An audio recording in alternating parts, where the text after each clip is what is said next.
So keep in mind that to anybody listening or watching, anything I'm about to say right now is my story. I asked because what's funny is one of the most interesting episodes I did was about my experiences with peyote and ayahuasca, and it's a great podcast as well. And the host never tried these things. And that inclined her to explore these answers. And I get it because I was the same way when I was about to go on this journey. I tried to look it up and learn from other people's experiences. And ultimately, like I said, if you have, which I believe you do, I can feel that from you.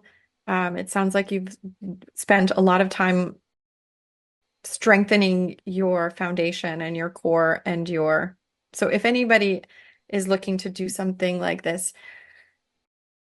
it's sort of like how we approach anything in life. If you go towards something with a spirit of desperation, I'm not saying this is the case where you're like, oh my gosh, everything is falling apart. I need ayahuasca to show me what's going on.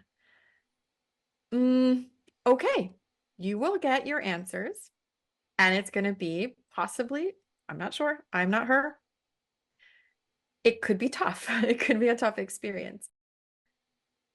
If one is already actively involved in many different ways of understanding what is taking place in their lives and approach it from that place, then it becomes a very different energy. And it can be educational, it can be celebratory eventually.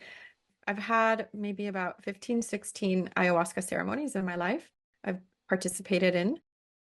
And only one of those was what one would call a tough night and and a very big lesson for me, which I carry with me until this day. And whenever I steer away from it, life shows me immediately, remember what you learned on that evening. So one thing I've noticed is everybody gets the experience that's right for them. So there's like this some sort of we all have this kind of guidance that's right for us. That's like the key to getting us through our lives to the best of our abilities. And my particular lesson, very strong and clear, was you cannot save other people.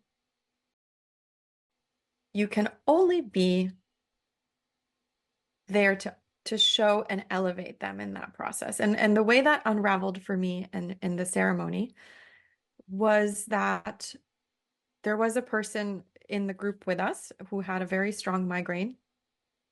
And I sympathized. I've had my fair share, and I couldn't believe that she wasn't getting any help for it, nor was she asking necessarily very much, but she was sharing with me that information. And so, right before the ceremony started, and we were doing our intentions into the fire, and I was thinking to myself what I wanted to learn that night, I sent a bit of a micro request to the plant, and I said, "Look, I've had a great time so far. At the time, I had had two ceremonies. The first one, I was laughing all night. Lovely evening. Hilarious. Second night was really beautiful as well, exploring nature, starting the fire, connecting with elements. So I had this little conversation and I said, listen, if there's any way that, and everybody else was really struggling on those nights. So I said, if there's any way that I can take away some of this pain that other people are feeling, I could, if it's not too bad, I'll take it, so that everybody else, and, and now that I think about the insanity of that intention, like I'm not Jesus, like nobody should be asking, that's not, so I got slapped, like like it just was like a night of like, you do not do that. Who do you think you are? You are only in charge of yourself, right? And and that is more than enough. That is enough. That is if we all take care of ourselves only and bring ourselves to the best state that we can possibly be in our growth journey. Wouldn't that be enough? Wouldn't that make an incredible world?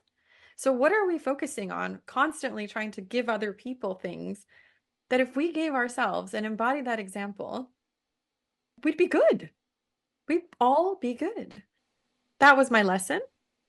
And to varying degrees, I sometimes am reminded of it today when, it's very difficult. Sometimes we want to help more than we can, and it can be